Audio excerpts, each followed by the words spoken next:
I'm Dana Miller, a 29-year-old registered nurse for the past 9 years. I've steadily climbed the ladder, from a small rural hospital in Kansas to a premier trauma center in bustling Chicago. Growing up in Millbrook, Kansas, we were a middle-class family. Mom worked as an insurance office clerk, and Dad operated a grain elevator. My older brother, Mark, 32, was a golden boy, the star quarterback, the homecoming king. He had that effortless charisma that made everything seem easy. I, on the other hand, was the diligent student who had to work twice as hard for half the credit after high school. I knew nursing was my calling. I loved helping people. It was an essential, if unglamorous, path. I worked my tail off, burdened with student debt, to put myself through nursing school. My first job at Millbrook General barely paid the bills, typical for rural hospitals, but I felt like I was making a real difference. After 3 long years, I was finally accepted into a Chicago trauma certification program. Leaving everything familiar behind was a painful necessity, but the potential was immense. The pay increase was substantial, but so was the cost of living in Chicago, far exceeding anything in Kansas I'd have had first into my career. Securing a small studio apartment in Logan Square. About a year into my Chicago journey, my parents began to face some financial difficulties. Both Mom's workplace hours and Dad's shifts at the grain elevator were reduced. During our weekly phone calls, I could decipher their subtle pleas for assistance. Even though they never explicitly asked, Mom would bring up property taxes increasing yet again this year. Or Dad might casually mention the truck needed new brakes, but they'd have to wait until next month. As a selfless daughter you might imagine, I offered to help. Before I knew it, I was sending $700 home every month. I was living simply on a single income, but I thought I could handle it, feeling I owed it to them for raising me and paying for my schooling. Mark and his undergraduate girlfriend, Sarah, married soon after graduation. They'd settled in Kansas City, about 2 hours from my parents' house.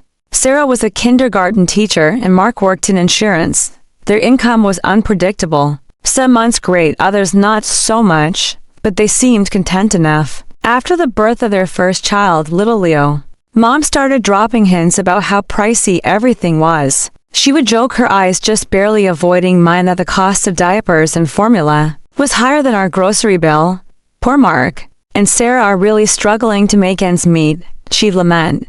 I didn't think twice when she asked if I could temporarily increase my monthly donation to assist them. I raised it to $900 by the time Lily, their second child, was born. I was already contributing $1,000 to $100 every month. It felt good in a way, like I was a successful one, the responsible one, helping my family stay afloat from 300 miles away. I had no clue that the worst betrayal of my life was about to be revealed. For 5 years, I worked double shifts whenever possible and lived frugally in Chicago, all to keep my family afloat back home. I was always strapped for cash after sending over $1,000 monthly. So I eschewed vacations, didn't celebrate holidays, and dated selectively. But that seemed right, after all. Relatives look out for relatives. Then came the month prior. I had finally saved enough for a long weekend at home to celebrate Mom's 60th birthday. I hadn't been home in about 8 months, working so many additional shifts, so I was especially excited to surprise everyone. I planned to surprise my mom at her office in Millbrook, taking an early flight from O'Hare to Kansas City on Friday morning. The drive would be 2 hours. I couldn't stop picturing her face the entire flight. Even better, I finally gave in and got her that stunning scarf I've been coveting from a boutique, close to Northwestern Memorial for months. Mrs. Henderson, the front desk clerk at the insurance office, almost spilled her coffee as I walked in. Dana, what brings you here? Shouldn't you be in Florida right now? A chill ran down my spine. Florida? Can you please clarify what you mean? She first appeared perplexed, then anxious. Your mother. She's been sharing photos from a Tampa resort all week. Mark, Sarah, the kids, and your parents are all there. Apparently, she thought you were all celebrating your promotion. I was hit square in the gut. My promotion? She boasted about your massive pay boost and how you were treating the whole family to a vacation, while showing everyone photos of you at a chic Chicago restaurant. Mrs. Henderson's voice grew huskier. You appear as if you've seen a ghost, Dana. I quickly resorted to muttering something about confusing signs and sprinted to my rental car. I retrieved my phone and launched Facebook, my grip trembling. Day 3 of our fantastic Florida vacation was documented in Mom's most recent post, which was 2 hours ago. It is with deep gratitude that I acknowledge Dana's kindness in treating us to this exquisite resort, love spending time with family, feeling blessed and being a proud mom. All of the pictures took place at a 5-star resort. Mark and Sarah were at a spa, while the kids appeared to be at a special kids club. Mom and Dad were lounging by an infinity pool. It was obvious that everyone was having a blast. They were all sunburned and at ease. I scrolled through months of posts, all funded by my own dime. Images showcased Mark and Sarah's brand new, fully loaded Ford Explorer, which must have cost at least $40,000. Photos of Lily at her dance recital, dressed in a fancy gown, and Leo, clad in what appeared to be costly soccer gear. Discussions regarding the children's enrichment programs, which include private swimming lessons, painting classes, and the like, ideas were flying through my head. I began reviewing my statements after launching my banking app. The exact amount of $1,200 was deposited into Mom's account on a monthly basis. I could see my family was enjoying a lifestyle that didn't appear to be struggling to pay basic bills every month based on these Facebook posts. In an effort to make sense of what I was witnessing, I stared at my phone for 20 minutes while sitting in that parking lot. After that, I broke my own rule. I began to investigate their online persona more thoroughly. My next discovery would alter the course of events. I was so intent on discovering the full extent of this deceit that I headed to the closest coffee shop and set up camp with my laptop. In the 3 hours that followed, I learned things that made me queasy. Reviewing their social media posts from the past 5 years revealed an indisputable pattern. About once every 6 months, my mom would send me a text message informing me of a greater unexpected expense. This would occur just before a Facebook post advertising a big purchase or vacation. It was January 2019. Honey, and the furnace died. A new one will require $4,000. Post from February 2019 on Mark and Sarah's anniversary surprise weekend trip to Branson. The costs associated with Dad's back surgery in March 2020 were more than anticipated. Can you lend me an additional $3,000? Posted on Instagram. In April 2020, with the hashtags new house and backyard goals, are images of the playground apparatus that Mark and Sarah installed in their backyard for their children.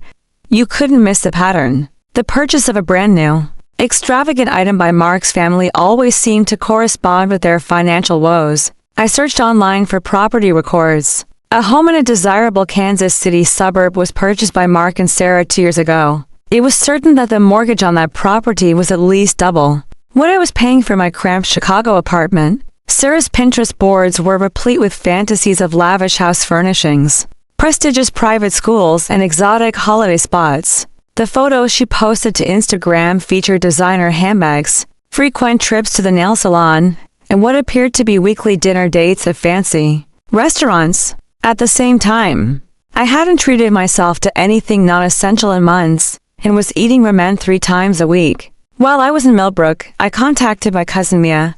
Hey, I was wondering how your parents are doing financially right now. A cheerio, they're doing great, came from Mia. Since your dad's retirement portfolio took off, your mom is constantly gushing about how well they're managing. The grandkids' expenditures are being helped by them, she says.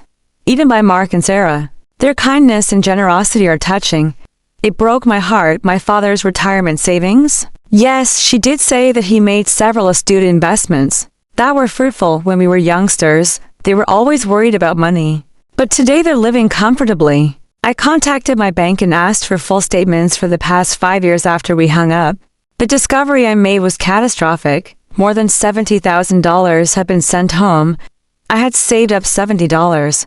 Zero while living like a broke college student, working 12-hour shifts and picking up extra weekends, $70.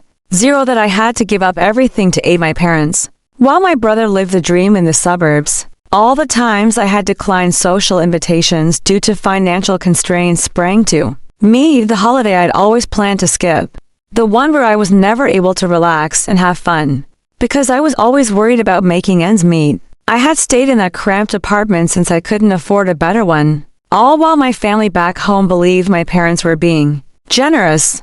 Mark and Sarah were able to buy the house of their dreams and pay for individual education for their children. A choice was made when I shut my laptop. Once I had gathered all the evidence I needed, I would confront them.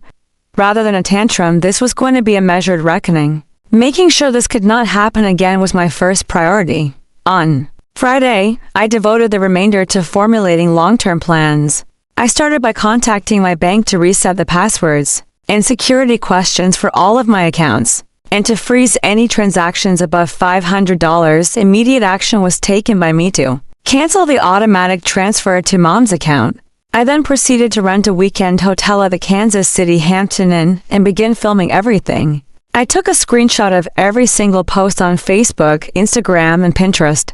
I compared the dates on which their high-end purchases showed up online with the amounts I had supplied by printing out their bank statements and making a timeline. There was a mountain of evidence. In the 5 years that I'd handed Mark and Sarah emergency funds, every time they'd spent it, they'd made a big buy. They were spending all of my emergency savings on a shopping binge. That Saturday morning, I contacted my mom. She seemed pleasant and at ease when she responded on the second ring. "Hello, Dana. How are you doing, my love? Here in Tampa, we are having the time of our lives. The children are enthralled with the beach and the weather couldn't be better." Although I maintained a neutral tone, I assured them that I was confident they were. "Is your vacation going well?" "Yeah, it's been incredible." This break was warranted by Mark. Sarah needed a break before the kid was born. "And he's been working so hard, my darling. Is Sarah expecting again, Mom?" "Wait? I thought I already mentioned that." Approximately 4 months have passed. The arrival of another grandchild fills us with joy for a family reunion. This resort has been ideal. And clench formed in my jaw. "Please tell me how you're going to pay for this resort, Mom." Quietness ensued. "As far as you are aware, your father's investments have been performing admirably as of late. We've managed to put money aside for lovely things. Investments held by Dad, I see." I drew a long breath. "Listen, Mom, I have a question for you, and I really need you to tell me the truth. My question is this: where are you spending the money I've sent you?" Here we go again with a longer pause. "Holy cow. Can you explain what you're saying?" "As previously said, it has been assisting us with our expenses." "What are the various costs?" "Just your typical stuff, expenses for housing, utilities, and food." "Excuse me, Mom, but I'm currently perusing Facebook. The nightly rate at this resort is $300 or more. Their children, as well as Mark and Sarah, are here with you.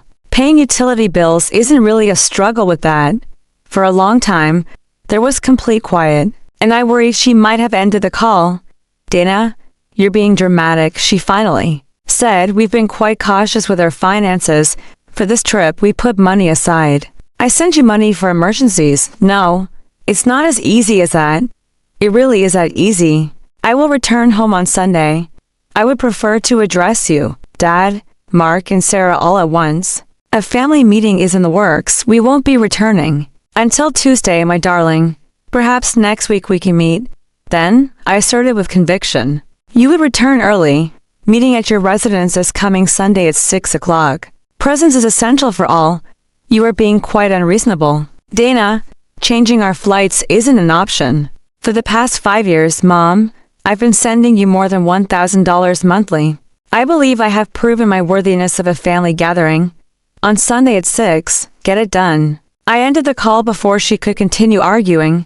I felt more focused than I had in years, despite the trembling in my hands. I thought Sunday would be an eventful day. The dreary Kansas weather that accompanied Sunday's arrival was a great reflection of my mindset. At precisely 6 o'clock in the afternoon, I arrived at my parents' house, clutching a folder with screenshots and printed documentation. In addition to Mark's fully outfitted Ford Explorer, Sarah's supposedly brand new Honda Pilot was also in the driveway. With a worried expression on her face, Mom let me in before I could even knock. "You appear exhausted. Dana, my darling, is everything okay with you?" "Listen, Mom, I'm really well."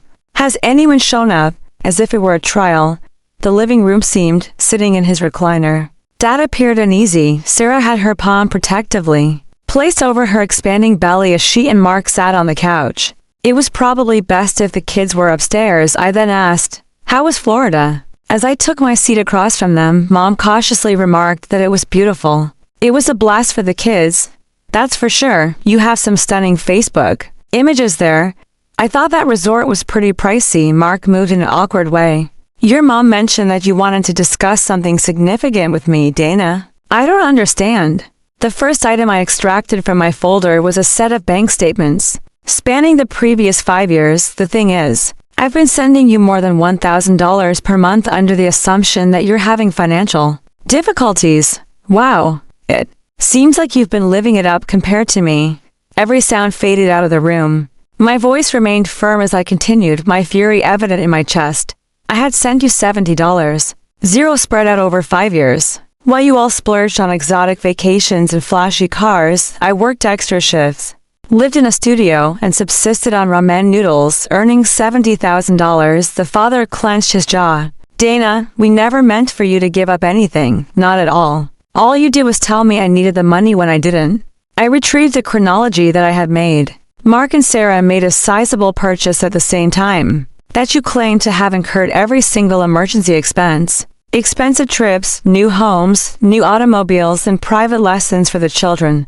For the first time, Sarah raised her voice. The fact that you were sending money was unknown to us. Is that so? My gaze shifted to her. You didn't question how your in-laws, who work as a secretary and receive a pension from a grain elevator worker, managed to contribute to your mortgage and your children's extracurricular activities. Beholding her hands, she bowed her head. How about you, Mark? I looked across at my sibling. What was going on was crystal clear to you, wasn't it? That was a lot of Mom talking about how great it was that I was doing in Chicago and could help out relatives. You were aware of the source of the assistance. Mark's cheeks turned red. It seemed like you were doing rather well as a nurse in Chicago, Dana. It was my surprise that you were having difficulty. You didn't see me struggling, Mark. I was making a sacrifice. A distinction exists. So you could live like a king in the suburbs. I was living like a broke college student. Mom broke down in tears. We merely wished to facilitate the children's access to opportunities. I told you straight out that you were paying Mark's lifestyle with my money without telling me that. I thought I was just helping you out with the expenses. Everyone in the room started becoming defensive, but I just held my hand up. My speech is far from over. When I stood up and met their gazes, I explained what was about to happen. This is where the funds are blocked, the whole thing. I have already taken precautions to protect all of my accounts and disable the automatic transactions. Hello? Dana? You can't simply, Mark began. Absolutely. I've done it before. Under false pretenses, you have obtained $70,000 from me. You can think of it as your bequest because I am not going to give you any more money. Now Mom was sobbing more violently. We can find a way to make this work, honey. Your pain was never our intention.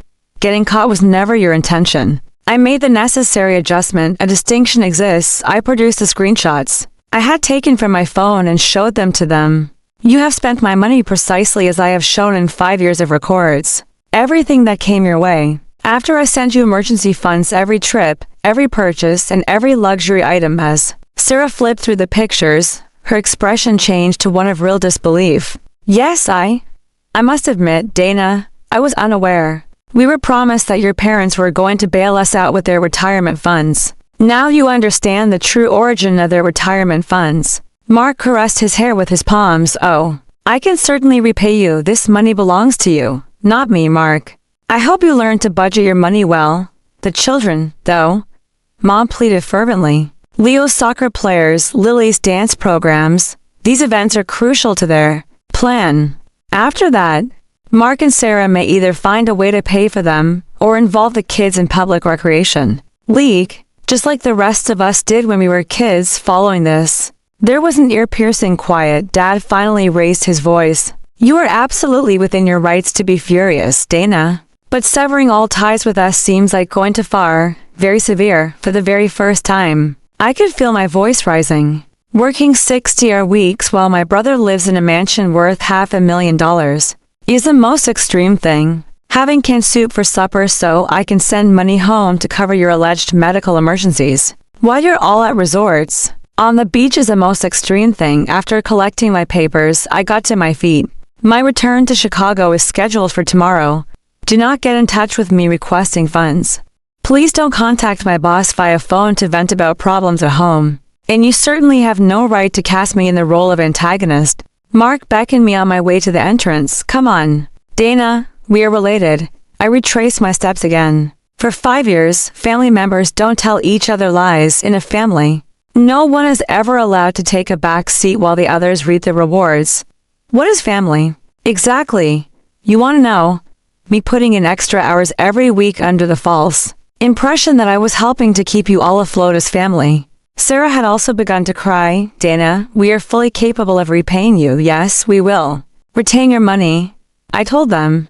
Find out how to get by without mine by using it. For the first time in years, I abandoned them as they sat in their plush mansion, dressed in their expensive clothes, worrying about what the future might hold without their hidden safety net. Even though that was the most liberated 2 hours of my life, the drive back to Kansas City seemed like the longest. 6 months later, I'm finally settled into my one-bedroom Lincoln Park apartment, complete with genuine counter space and windows that let in natural light. After cutting out $1,200 from my monthly budget, I'm finally able to buy it.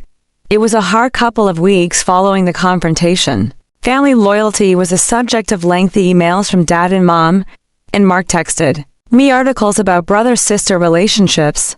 I paid them no mind because of the guilt. It was the most difficult aspect. I had been conditioned to believe that being selfish meant saying no to family for a long time. However, a fascinating event occurred around the 3rd month. Dialing ceased, the scapegoating quit. I learned about developments at home through Mia. They downsized to a smaller home in a different area after Mark and Sarah sold their previous home. The neighborhood is fine. It's just a regular one where average folks with average salaries reside. Lessons at home were replaced with group activities in the community center for the students. The shiny new automobiles were exchanged for older, more practical ones. Mia informed me on one of our calls that it's actually rather pleasant. Is it the right way to put it?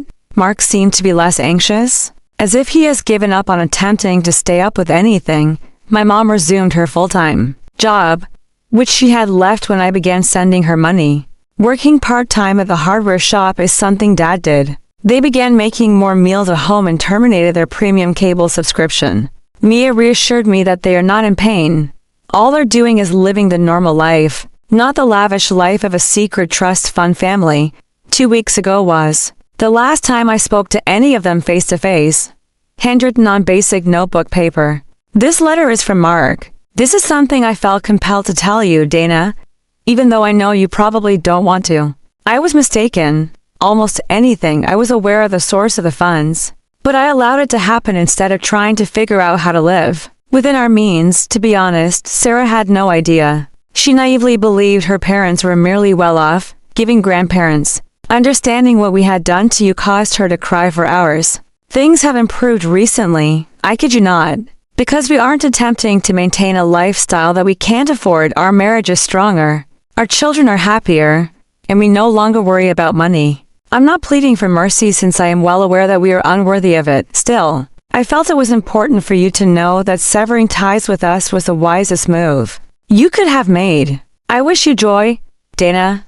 You should be. My name is Mark. I did not reply, but I did retain the letter. Rebuilding some bridges can be a lengthy process if it is even possible. I did, however, arrange for a trip to Italy, spending 2 weeks in Tuscany, in real hotels rather than hostels, and dining out rather than bringing granola bars in a lunchbox. Instead of the synthetic coats I've been donning for years, I treated myself to a genuine one. A doctor I met at the hospital started dating me. He's funny and doesn't need me to pay for his lavish lifestyle. Stopping yourself from enabling your loved one's worst tendencies is sometimes the most loving thing you can do for them. I've learned, realizing that being kind does not imply being naive is, at times, the most self-loving thing you can do for yourself. Now I owe my money. Plus, that is spot on.